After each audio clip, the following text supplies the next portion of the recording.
سلامي سلامي لقوم كرام بدوا في الظلام. السلام علیکم ورحمۃ اللہ وبرکاتہ.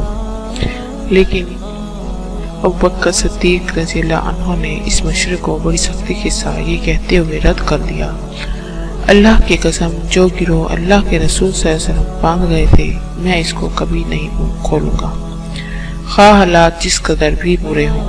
اگرچہ پرندے ہمیں نوچ لیں اور درندے مدینہ کے ارد گرد جمع ہو جائیں، میں ضرور اسامہ رضی اللہ عنہ کے لشکر کو روانہ کروں گا.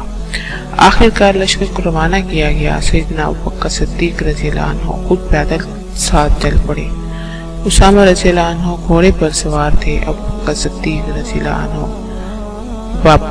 باپیادہ اس کے ساتھ دوڑے چلے جا رہے تھے. ان کی عاجزی اور انکساری تھی اور اسامہ رضی اللہ عنہ سے ان کا محبت کا ثبوت تھا. لیکن اسامہ رضی اللہ عنہ کو یہ بات اچھی نہ لگی کہ وہ خود تو سوار ہوں اور رسول اللہ صلی اللہ علیہ وسلم کے بہترین ساتھی پیدل چلیں. انہوں نے گزارش کی، اللہ کی قسم آپ سوار ہو جائیں ورنہ میں نیچے آ جاؤں گا.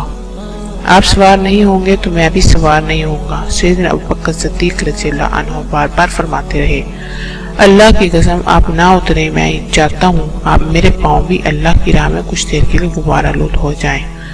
پھر اسامہ رضی اللہ عنہ کی طرف دیکھتے ہوئے کہنے لگے، اگر آپ میری مدد عمر رضی اللہ عنہ کے ساتھ فرما دیں تو آپ کی بہت مہربانی ہوگی، انہیں آپ مدینے میں میرے ساتھ رہنے دیں. اسامہ رضی اللہ عنہ نے سیدنا عمر رضی اللہ عنہ کو مدینہ منورہ میں رہنے کی اجازت دے دی.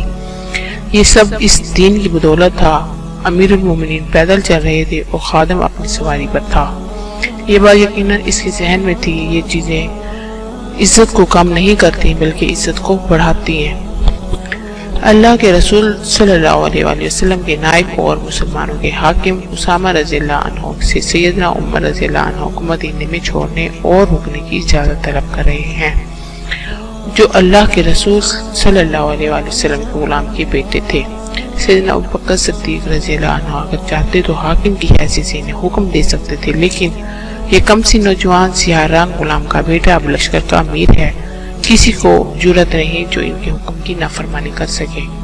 سیدنا عمر رضی اللہ عنہ وہ عظیم صحابی ہیں جن سے شیطان بھی ڈرتا تھا، لیکن آج وہ بھی اس امیر کے ماتحت ہو گئے تھے جسے رسول اللہ صلی اللہ علیہ وسلم نے مقرر کیا تھا. اگر اسامہ رضی اللہ عنہ اجازت دینے سے انکار کرتے تھے تو سیدنا ابوبکر صدیق اور سیدنا عمر فاروق رضی اللہ عنہ یہی کہتے کہ ہم نے سنا اور اطاعت کی. سیدنا ابوبکر صدیق رضی اللہ عنہ نے اللہ کے رسول صلی اللہ علیہ وسلم کی طرح اسامہ رضی اللہ عنہ کو وصیت کی، یہ بس یاد رکھنا کہ اصل قوت اور طاقت اللہ تعالیٰ کی تابعداری میں ہے.